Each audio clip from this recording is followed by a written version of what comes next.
আউযুবিল্লাহি মিনাশ শাইতানির রাজিম বিসমিল্লাহির রহমানির রহিম আলহামদুলিল্লাহ। প্রিয় ফেসবুক বন্ধুরা, ডাক্তার বন্ধু যারা আছেন, আমি আপনাদের একটা কেস টেকিং দেখাচ্ছি আর রোগীর ফলো আপ একটু দেখাচ্ছি।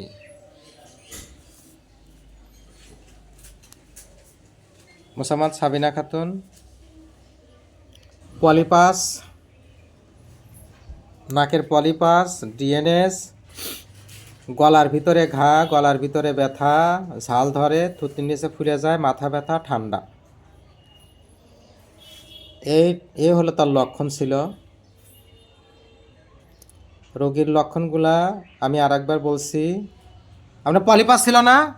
নাকের ভিতরে পলিপাস, গলার ভিতরে ঘা, তারপরে ব্যথা, ঠান্ডা, মাথা ব্যথা, এই সমস্ত রোগগুলা রোগীর ছিল। বেশ 6 মাস ধরে ভুগতেছিলেন, তাই না? কিন্তু রুগী আমার দেখতে দেখেন মোটা সোটা, ফেয়ার, ফ্যাটি অ্যান্ড ফ্লাফি। এই রুগীটা আমার কাছে যখন আসে তখন আমাকে বারবারই খালি বলে যে, ডাক্তার সাহেব,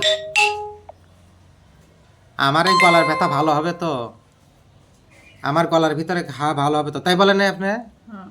ওই রুগীটা আমাকে বারবার বলতেছিল যে, আমার কি গলার ঘা ভালো হবে, গলার ভিতরে ব্যথা ভালো হবে, মাথা ব্যথা কি ভালো হবে? আমি ওনাকে বলছিলাম যে আলহামদুলিল্লাহ।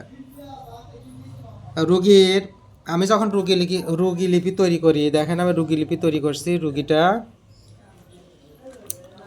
রুগীটা হলো হট পেশেন্ট, ঘাম বেশি, পিপাসা বেশি, রুগী ঠান্ডা খাবার পছন্দ করে, রুগী লবণ পছন্দ করে, রুগী বজ্রপাতের ভয় পায়, আর রুগী মনে করে যে আমার পিছনে কে যেন আসতেছে। আপনি তাই বলছিলেন না? মানে স্বপ্নে দেখি, এখনো স্বপ্নে দেখি, মৃত মানুষকে স্বপ্নে দেখি। আপনি মরা মানুষের স্বপ্ন বেশি দেখেন। আর ওনার শরীরে দেখেন, যে দেখেন মুখ দেখেছে মোল আছে, মোল পেয়েছিলাম, মোল আছে। আর ফ্যামিলি হিস্ট্রিতে যেটা পেয়েছিলাম সেটা হলো বাবার কি ছিল, অ্যাজমা, তাই না? আপনার বাবার অ্যাজমা ছিল। আর পাস্ট হিস্ট্রিতে ওনার জন্ডিস এবং জ্বর হয়। তো আলহামদুলিল্লাহ, আমি এই রোগীর জন্য ওষুধ নির্বাচন করেছিলাম ওনার সার্বিক লক্ষণ অনুসারে। যেহেতু রুগী আমার হট পেশেন্ট, গরম কাতর, ঘাম বেশি, পিপাসা বেশি, লবণ পছন্দ করে, ঠান্ডা খাবার পছন্দ করে, রাগ বেশি, বজ্রপাতের ভয়, মনে হয় যে পিছনে কে যেন আছে, এরকম একটা অনুভূতি, মৃত ব্যক্তির স্বপ্ন দেখে। রুগী আমার দেখতে একটু মোটা সোটা, অনেক মোল আছে, আর বংশগত মায়াজম হলো বাবা অ্যাজমা। আমি ওনার সার্বিক লক্ষণগুলোর উপরে আমি ওষুধ নির্বাচন করি টি অক্সিডেন্টালিস। আমি ওনাকে ওষুধ দিয়েছিলাম, দেখেন আপনাদের দেখাচ্ছি, 18-12-25 থুজা 0/3 0/4, থুজা 0/3 0/4, আর একটা প্লাসিবো দিছিলাম। রোগী আজকের মুখে শুনি রোগী কি বলে। আচ্ছা, আপনি আগের সাথে এখন কেমন? আগের চেয়ে একটু ভালো। আগের সাথে অনেকটা ভালো, একটু ভালো। মাথা ব্যথা কমছে, গলার ভিতরের ব্যথাগুলো কমছে, গলার ব্যথা কমছে, ঘা কমছে, ঘা একটু কমছে, হয়তো আছে আরো আছে।